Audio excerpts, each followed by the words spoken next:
आज की सबसे बड़ी खबर, सबसे बड़ी और सबसे भयानक खबर हो जानी चाहिए थी, लेकिन मुझे पता है कि टीवी में, अखबार में, इवन सोशल मीडिया में आपको ये खबर नहीं दिखाई गई है। खबर ही कुछ ऐसी है। सीधे खबर पे चलते हैं। खबर ये है, आज 20 नवंबर है, कल की बात मैं कर रहा हूँ। 19 नवंबर को एक अपडेट आया। सीडीसी ने मजबूरी में एक अपडेट किया। सीडीसी का मतलब सेंटर फॉर डिजीज कंट्रोल। पूरे दुनिया का जो एलोपैथी सिस्टम है उसका जो गॉडफादर है वो सीडीसी मान सकते हैं, यानी कि भारत भी सीडीसी में जो आ गया उसी को फॉलो करता है, ये मान सकते हैं, और वही चलाता है। तो सीडीसी में आया, जो आप देखेंगे ऑटिज्म एंड वैक्सीन पे ये नया अपडेट आया। ऑटिज्म एंड वैक्सीन पे उन्होंने कल की डेट में अपडेट किया। एक्चुअली पिछले कई महीनों से मैं आपको बताता आ रहा हूं कि वैक्सीन्स की वजह से ही ऑटिज्म होता है, और हमारे देश में हर 100 में से एक बच्चा ऑटिस्टिक हो चुका है। आफ्टर ऑल 24, 25, इवन 30 वैक्सीन्स बच्चों को लगाई जाने जा रही हैं, जबकि याद कीजिए मेरे उम्र के लोग उस वक्त 3-4 वैक्सीन लगते थे।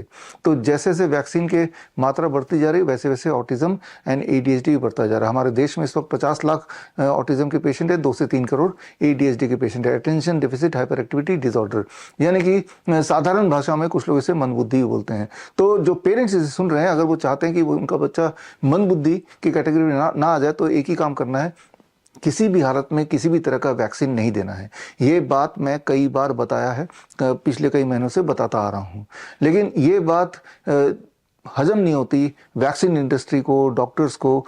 22 सितंबर 2025 में ट्रंप ने प्रेस कॉन्फ्रेंस करके जब ये बताया कि वैक्सीन्स की वजह से ही ऑटिज्म होता है, तो ट्रंप को बहुत सारा क्रिटिसिज्म झेलना पड़ा पूरे दुनिया में।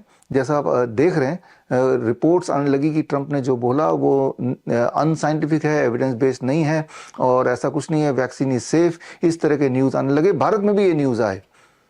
ट्रंप के बयान को खंडित करते हुए ये न्यूज़ आया कि ट्रंप ने जो बोला there is no scientific evidence of it. लेकिन असलियत ये है कि वैक्सीन से ही ऑटिज्म होता है, एडीएचडी होता है। इसका एविडेंस का इतना बड़ा भंडार है, इतना बड़ा समुंदर है कि उस सारे एविडेंस को देखते हुए, हजारों हजारों एविडेंस को देखते हुए, सीडीसी को फाइनली कल 19 नवंबर को ये मानना पड़ा और ये डालना पड़ा कि हाँ, वैक्सीन और ऑटिज्म का कनेक्शन है। और आगे अगर आप देखें, the claim vaccine do not cause autism is not an evidence based claim because the study have not ruled out the possibility that infant vaccine causes autism.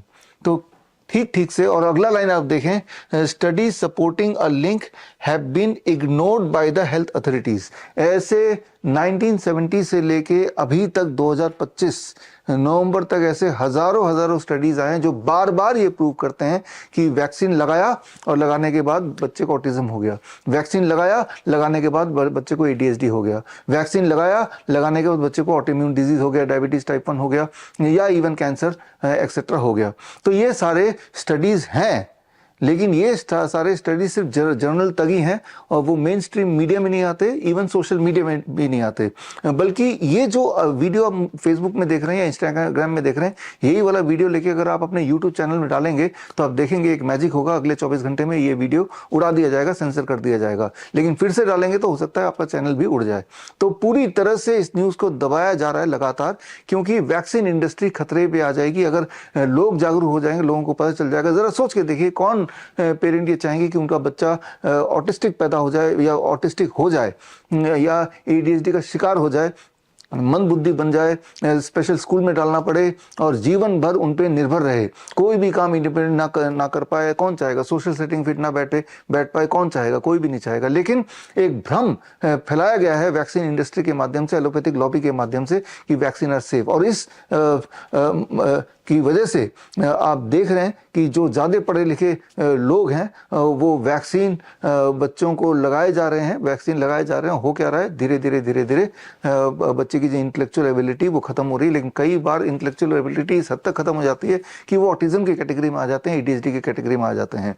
और जो बात मैं बता रहा हूँ, ये माता पिता अगर आप ध्यान से अपने बच्चे को के ग्रोथ को देखेंगे, जो छोटे बच्चों के, तो आप गौर करेंगे कि जब जब वैक्सीन लगाया उसके बाद से बच्चा सुस्त सा पड़ गया। और ऐसे मेरे पास इस वक्त करीब 5000 ऐसे पेरेंट है, 5000 ऑटिज्म और एडीएचडी वाले, सर्वे के दौरान जब उनसे पूछते हैं तो वो बताते हैं, हर दूसरा पेरेंट ये बताता है कि हमने नोटिस किया कि मेरा बच्चा शुरू में तो आई कांटेक्ट बना रहा था, थोड़े बहुत बात भी बोल रहा था, माँ पापा भी बोल रहा था, वो रिस्पॉन्ड भी कर रहा था उसका नाम पुकारने पे, लेकिन हमने नोटिस किया कि जब जब वैक्सीन लगाते जा रहे थे उसी रेट से वैक्सीन लगाने के तुरंत बाद उसका बिहेवियर चेंज होने लगा, उसका आई कांटेक्ट खत्म होने लगा, उसका रिस्पॉन्स खत्म होने लगा, उसकी स्पीच जाने लगी जो थी इनिशियली।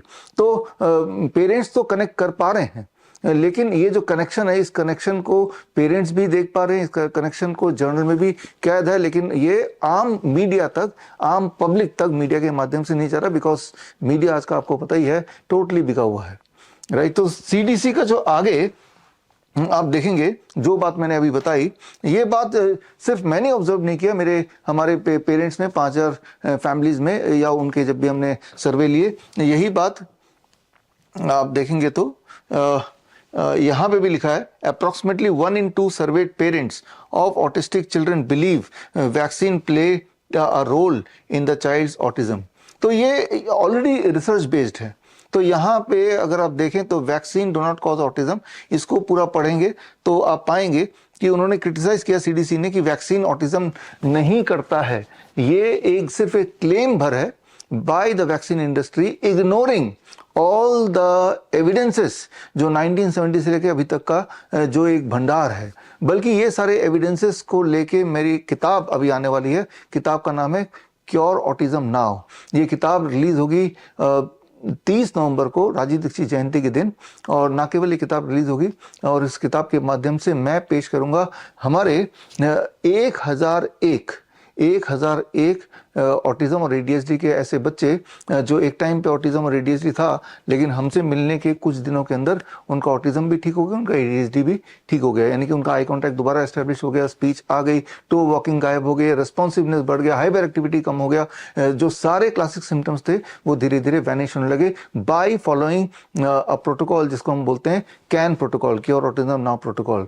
ये होम बेस्ड टेक्निक है जिसमें वो पेरेंट्स को अपने बच्चों को हमारे पास से हमारे हॉस्पिटल या क्लिनिक लाने की जरूरत नहीं होती है, अपने घर में बैठ के ही फ्री में, मुफ्त में जो बातें हम बताते जा रहे हैं सुबह से शाम तक, बच्चे के डाइट में, बच्चे के लाइफस्टाइल में क्या डालना है और क्या नहीं डालना है। क्या नहीं डालने में बड़ी सिंपल बातें हैं, एंटीबायोटिक्स, एंटीपायरेटिक, एंटीवायरल, इस तरह के कफ सिरप वगैरह ये बिल्कुल नहीं देना है, नंबर 1। नंबर 2, अब और वैक्सीन नहीं देने, जो बहुत छोटे बच्चे इनके वैक्सीन का शेड्यूल खत्म नहीं हुआ, don't give any more vaccine. Number 3, all kind of stimulants जो बच्चे को देते हैं फास्ट फूड के नाम पे, वो नहीं देना है। नंबर 4, जो इलेक्ट्रोमैग्नेटिक फील्ड एक्सपोजर मोबाइल के माध्यम से, आईपैड के माध्यम से, उसको मिनिमाइज करना है, राइट। और number 5, all kind of animal protein. Animal protein कहाँ होता है? डेयरी प्रोडक्ट में, नॉनवेज में होता है, या ग्लूटेन जैसे व्हीट, राइट। इन सबको डिस्कार्ड करना है, कम करना है। और कैन प्रोटोकॉल फॉलो करना है, मतलब जिसमें नीम थेरेपी है, डीआईपी डाइट है, ग्राउंडिंग है, सनशाइन है, अम्ली फर्मेंटेड ड्रिंक है जो कि घर पे ही बनाना है। जब पेरेंट्स डूज एंड डोंट्स को फॉलो करते हैं तो magically with in 3-4 days to 7 days they start seeing the child is recovering. और ऐसे ही 1001 बच्चे के रिपोर्ट्स के साथ, एविडेंसेस के साथ 30 नवंबर को दिल्ली में हम एक कार्यक्रम कर रहे हैं। इस कार्यक्रम का आप भी हिस्सा बनिए। आप हिस्सा बनने के लिए आपको हमारे कार्यक्रम, हमारे वेन्यू तक आने की आवश्यकता नहीं है। जो स्क्रीन पे दिया हुआ लिंक है coronakaal.tv में 11 बजे लाइव होगा। और जो बच्चे ठीक हुए ऑटिज्म से, एडीएचडी से, पूरी तरह से हमारा कैन प्रोटोकॉल फॉलो करके, उनमें से काफी सारे बच्चे अपने पेरेंट्स के साथ वहां पे मौजूद होंगे, जो स्टेज पे आके अपनी अपनी कहानियां बताएंगे, अपने पहले के स्टेटस, सारे एविडेंसेस के साथ। और अभी कैसे हैं वो तो सामने दिखेगा ही, बिकॉज वो बच्चे खुद ही स्टेज पे होंगे, माइक ही उनके हाथ में होगा। तो जरा सोच के देखिए, एक बच्चा जो एक टाइम तक ऑटिस्टिक था, आज उसके हाथ में mike and he has become normal.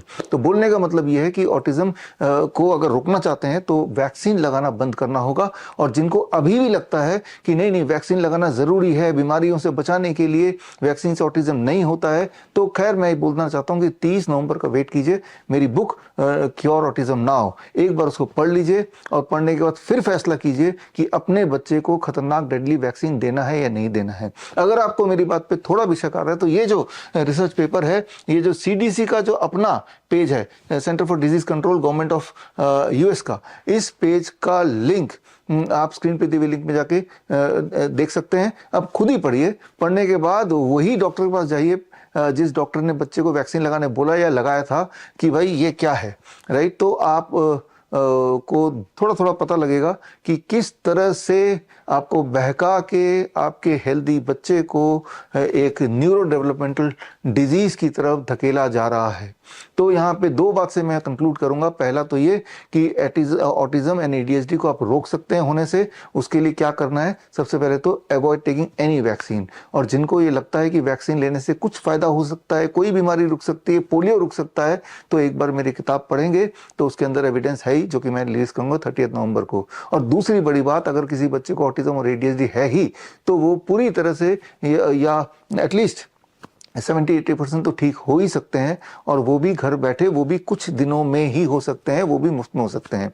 तो ऐसे बच्चों के पेरेंट्स अगर सुन रहे हैं मुझे, तो स्क्रीन पे दिया हुआ लिंक bishrup.com/autism में जाके आपको सिर्फ एक फॉर्म भरना है। उस फॉर्म में आप अपने बच्चे के सिम्टम्स लिख देंगे, जो जो हमारे सवाल है उसको भर देंगे। तो हमारी जो ऑटिज्म की टीम है, ऑटिज्म की डॉक्टर्स की एक स्पेशल टीम है, वो आपको कॉन्टैक्ट करेगी और आपको गाइडलाइन देगी कि आपके बच्चे को क्या करना है, कैसे करना है, कब करना है, क्यों करना है, किस प्रकार करना है। वो बदलाव करते जाएंगे, आप वो बदलाव में, बच्चे में क्या बदलाव आ रहा है वो रिपोर्ट करते जाएंगे। ये सारा ऑनलाइन है, व्हाट्सएप बेस्ड है, और आप देखेंगे कि एक मैजिक होगा, राइट। सो इरादा बड़ा सिंपल है इस वीडियो को बनाने का कि पहला तो ऑटिज्म हो ही ना, उसके लिए क्या करें, और दूसरा जिनको हो गया वो घर बैठे मुफ्त में कैसे ठीक हो। और इसकी एक खास ट्रेनिंग 30 नवंबर को मैं देने वाला हूं। जब वो बच्चे आएंगे वो अपनी कहानी तो बताएंगे ही, और साथ ही साथ मैं ये ट्रेनिंग दूंगा कि किस प्रकार इस तरह के न्यूरो डेवलपमेंटल डिजीजेस को आप ना केवल अवॉइड कर सकते हैं, बल्कि अगर हो भी गया तो उससे बाहर, उस ट्रैप से बाहर निकल सकते हैं। तो खैर आप नोट कर लीजिए, 30 नवंबर that is Sunday, Rajiv Dixit की जयंती है, 11 बजे का टाइम है, और आपको ऑनलाइन मुझसे जुड़ना है स्क्रीन पे दिए हुए लिंक के साथ। मैं आपका वेट करूंगा 30 नवंबर। All the best, thank you, जय हिंद। बड़ी से बड़ी बीमारी का आसान से आसान इलाज घर बैठे ही हो सकता है। अधिक जानकारी के लिए कॉन्टैक्ट करें nearest Dr. BRC Clinic @ home।